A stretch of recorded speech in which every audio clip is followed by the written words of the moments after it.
warahmatullahi wabarakatuh. Yang terhormat Ibu Dr. Sinta Nento, Magister Pendidikan, selaku dosen pengampu mata kuliah fikih. Saya Wafik Aiza Bunawar dari kelompok 7 Prodi Manajemen Pendidikan Islam, Fakultas Tarbiyah dan Ilmu Keguruan, akan membawakan materi yang pertama dengan judul Pengertian Dalil Hukum Islam dan Macam-macam Dalil Hukum, Nas dan Gairu Nas. Pengertian dalil hukum dan macam-macam dalil hukum nas dan gairun nas. A. Pengertian dalil hukum Islam. Dalil hukum Islam secara etimologi dapat diartikan suatu ucapan yang dapat dijadikan petunjuk atau landasan suatu perkara. Sedangkan secara terminologi usul fiqh adalah dalil adalah segala sesuatu yang dapat dijadikan petunjuk yang dengan menggunakan pemikiran yang benar untuk menetapkan hukum syara yang bersifat amali, baik secara qat'i maupun dani. Dalil hukum usul al-ahkam al-mashadir al-tashri'iyah li al-ahkam. Lafaz-lafaz tersebut mempunyai arti yang sama. Yang dimaksud dengan dalil hukum yaitu dalil-dalil syariah yang dapat mengistinbatkan hukum syariah. Kemudian sumber hukum Islam yang disepakati. Sumber hukum al-adilat al-syar'iyah yang disepakati oleh ulama ada 4, diantaranya adalah Al-Quran, As-Sunnah, Al-Ijma' dan Qiyas. Kemudian macam-macam dalil hukum nas dan gairun nas. Yang pertama, pengertian dalil nas. Dalil nakli yaitu dalil-dalil yang berasal dari nas langsung, yaitu Al-Quran dan hadis. Dalil nakli yang bersumber dari Al-Quran ini merupakan dalil yang sudah jelas kebenarannya dan tidak diragukan lagi, karenanya berasal dari Allah Subhanahu wa Ta'ala dan dijamin kemurnian atau keasliannya. Wujud asli dalil nas. Yang pertama, Al-Quran adalah firman Allah dengan perantara Jibril ke dalam hati Rasulullah Muhammad bin Abdullah dengan lafal Arab dan makna yang pasti sebagai bukti bagi Rasul bahwasanya dia adalah utusan Allah, sebagai undang-undang sekaligus petunjuk bagi manusia, dan sebagai sarana pendekatan seorang hamba kepada Tuhannya sekaligus sebagai ibadah bila dibaca. Kedua, sunnah. Arti sunnah dari segi bahasa adalah jalan yang bisa dilalui atau suatu cara yang senantiasa dilakukan tanpa mempermasalahkan apakah cara tersebut baik atau buruk. Sedangkan as-sunnah menurut syara adalah ucapan, perbuatan atau pengakuan Rasulullah. 2. Pengertian gairun nas. Wadlih atau kejelasan adalah nas, ialah makna yang ditunjukkan oleh bentuk nas itu sendiri tanpa memperhatikan faktor luar. Gairu wadlih yaitu nas yang tidak jelas dilalahnya. Nas ini melalui bentuknya sendiri dan tidak dapat menunjukkan arti yang dimaksudkannya. Bukan untuk memahaminya saja, harus menggunakan faktor dari luar. Dalam wadlih atau kejelasan lafaz yang jelas itu, para ulama usul fiqh membagi widlih menjadi 4 macam, yaitu an-nas. Menurut bahasa, nas adalah far'u asya'i atau munculnya segala sesuatu yang nampak. Kedudukan nas sama dengan zahir, yaitu wajib diamalkan petunjuknya atau dilalahnya, sepanjang tidak ada dalil yang menakwilkan, mentaksis atau menasahnya. Kedua, az-zahir adalah suatu nama bagi seluruh perkataan yang jelas, maksudnya bagi pendengar melalui bentuk lafaz itu sendiri. Ketiga, mufassar adalah lafaz yang menunjukkan suatu hukum dengan petunjuk yang jelas dan tegas, sehingga petunjuknya tidak mungkin ditakwil atau ditahsis, namun pada masa Rasulullah masih bisa dinasah. Keempat, muhkam adalah suatu lafaz yang menunjukkan makna dengan dilalah tegas dan jelas secara qat'i dan tidak mempunyai kemungkinan ditakwil, ditahsis dan dinas meskipun pada masa Nabi. Assalamualaikum warahmatullahi wabarakatuh. Perkenalkan, nama saya Dewi Sinta Ode. Di sini saya akan memaparkan materi saya dengan judul Tokoh-tokoh Hukum Islam di Indonesia, Hasbi As-Siddiqi, Hazarin, Sahal Mahfud, Masdar F. Yang pertama, Muhammad Hasbi As-Siddiqi. Biografi, lahir di Loksomawe, Aceh pada tanggal 10 Maret 1904. Al-Haj Tengku Kadicik Maharaja Mangkabumi Hussein Ibnu Muhammad Mas'ud dan Teungku Ahmra. Pendidikan agamanya diawali di dayah pesantren milik ayahnya, melanjutkan pendidikan di Madrasah Al-Irsyad. Pada tahun 1951, ia menetap di Yogyakarta dan mengkonsentrasikan diri dalam bidang pendidikan. Pada tahun 1960, ia diangkat menjadi dekan Fakultas Syariah IAIN Sunan Kalijaga, Yogyakarta. Pemikiran gagasan fikih Indonesia yang digagas oleh Hasbi Asyidiki yang pada artikel pertamanya yang berjudul Memudahkan Pengertian Islam. Hasbi menyatakan pentingnya pengambilan ketetapan fikih dari hasil ijtihad yang lebih cocok dengan kebutuhan nusa dan bangsa Indonesia. Syariat Islam menganut asas persamaan. Islam memandang semua masyarakat sama di hadapan Allah. Hal tersebut memberikan konsekuensi bahwa setiap adat dapat menjadi sumber hukum. Hasbi berpendapat bahwa hukum Islam yang ada di Indonesia haruslah sesuai dengan kebutuhan masyarakat Indonesia, tentunya juga tidak bertentangan dengan masyarakat.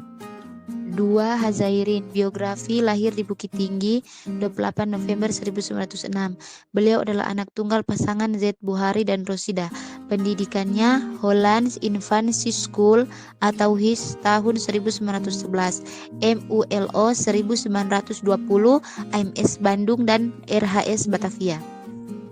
Karir pegawai Pengadilan Negeri Sindempuan, pegawai penyidik hukum adat Tapanuli Selatan, asisten residen Sibolga 1946 dan wakil gubernur militer Sumatera Utara 1956 dan Kepala Bagian Hukum Sipil Kementerian RIS, Kepala Bagian Hukum Sipil pada Kementerian Kehakiman, juga diangkat sebagai dosen hukum Islam di Fakultas Hukum UI. Tahun 1950, Hazairin mendirikan Yayasan Wakaf Perguruan Tinggi Islam Jakarta yang sekarang disebut Universitas Islam Jakarta. Menjadi rektor sekaligus dengan dekan Fakultas Hukum UIJ sampai tahun 1968. Hazairin meninggal Kamis 1 Desember 1979 usia 69 tahun.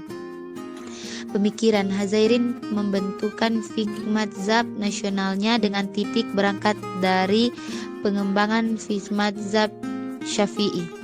Ini dasar pada kenyataan bahwa mazhab Syafi'i telah sekian lama dianut oleh masyarakat Indonesia sehingga karakternya paralel dengan nilai-nilai adat Indonesia. Dalam amatan Hazairin, Figlal As-Sunnah terbentuk dalam masyarakat Arab yang bersendikan sistem kekeluargaan patrilineal dalam suatu masa sejarah. Usaha ini dimulai dengan menghimpun semua ayat dan hadis yang berhubungan dengan kewarisan. Dalam pandangannya, kekafiran dan perkembangan ilmu antropologi telah membuka peluang bagi setiap orang untuk melihat ayat-ayat kewarisan dalam rangka yang lebih luas, yaitu sistem kekeluargaan dalam berbagai masyarakat dunia. Hukum kewarisan dalam Al-Quran bagi Hazairin esensinya menganut sistem bilateral. Yang ketiga, Sahal Mahfud, biografi, lahir di Desa Kajen, Margoyoso, Patipat, tanggal 17 Desember 1937. Kiai Sahal lahir dari pasangan Kiai Mahfud bin Abdul Salam Al-Hafidz, wafat 1944 Masehi, dan Haji Badia, wafat 1945 Masehi, yang sedari lahir hidup di pesantren.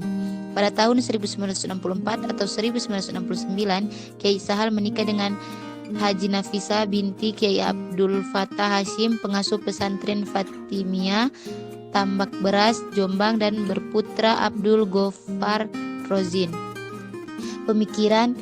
Corak pemikiran ini tergolong kompromistik dan mengambil jalan tengah karena masih mengakui sisi positif teks-teks fikih dan usul fikih klasik, antara lain keharusan bermazhab dan tidak mengabaikan realita. Kiai Sahal memberikan inspirasi bagi pengkajian wacana keislaman, khususnya dalam mengenai penggunaan metodologi istinbat manhaji.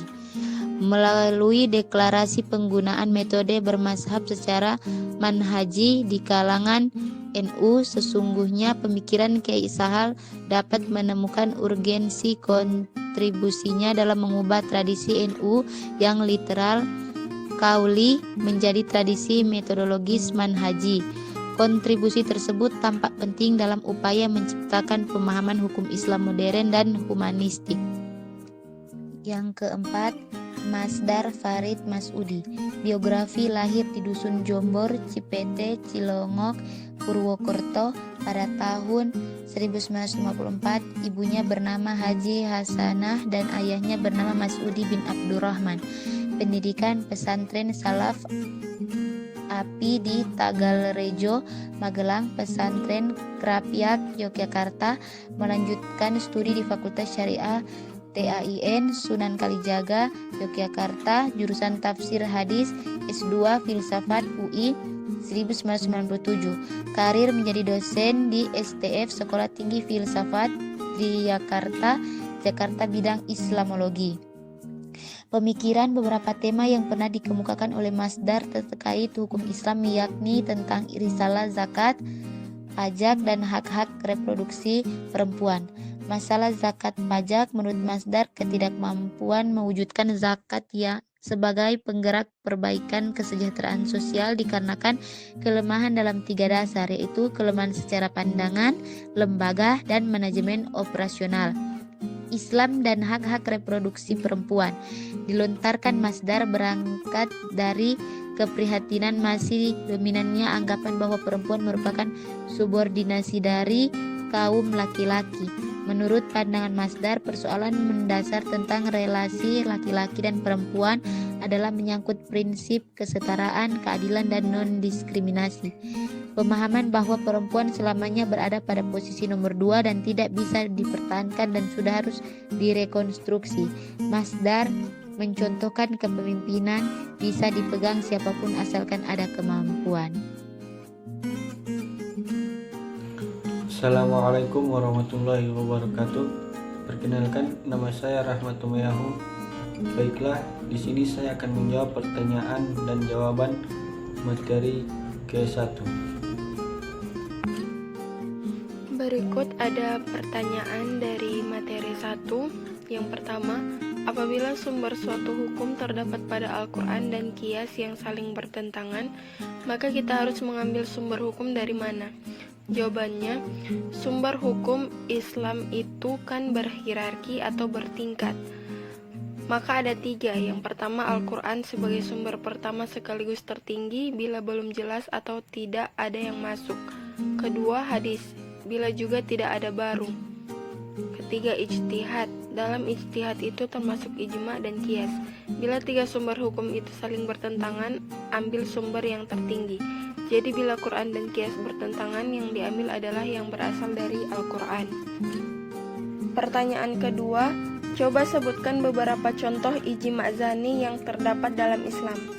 Jawabannya, beberapa contoh ijma zani. Yang pertama, diadakannya azan 2 kali dan iqomah untuk sholat Jumat. Kedua, kesepakatan ulama atas keharaman minyak babi yang dikiaskan atas keharaman dagingnya. Ketiga, jual beli madamin atau jual beli hewan yang masih dalam perut. Menurut jumhur ulama tidak dibolehkan. Alasannya adalah mengandung unsur gharar yang belum jelas barangnya. Keempat, hukuman dera sebanyak 80 kali bagi orang yang meminum minuman keras. Kelima, keharaman menikahi nenek dan cucu perempuan.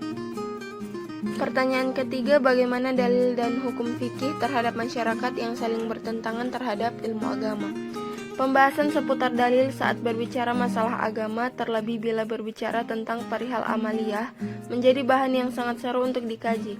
Saking serunya, banyak yang lupa bahwa setiap perbedaan yang keluar dari ijtihad para ulama, salah satunya adalah karena dalil yang dipakai oleh masing-masing ulama seolah saling bertentangan antara satu dengan lainnya.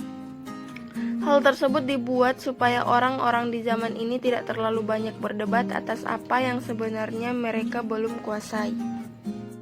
Assalamualaikum warahmatullahi wabarakatuh. Perkenalkan, nama saya Sri Bulan Samadur. Saya akan menjawab pertanyaan dan jawaban materi kedua. Pertanyaan pertama, jelaskan sedikit tentang sistem kewarisan bilateral ditinjau dari perspektif hukum Islam. Konsep hukum waris bilateral dalam pemikiran Hazairin adalah hukum yang mengatur tentang pembagian harta warisan yang diadakan dalam suasana kekeluargaan secara bilateral dengan mengambil beberapa ahli waris yang sah dari jalur 2 generasi, yaitu jalur generasi dari ayah dan ibunya. Tanpa membedakan mereka, kedua para ulama memiliki perbedaan pendapat tentang hukum waris bilateral.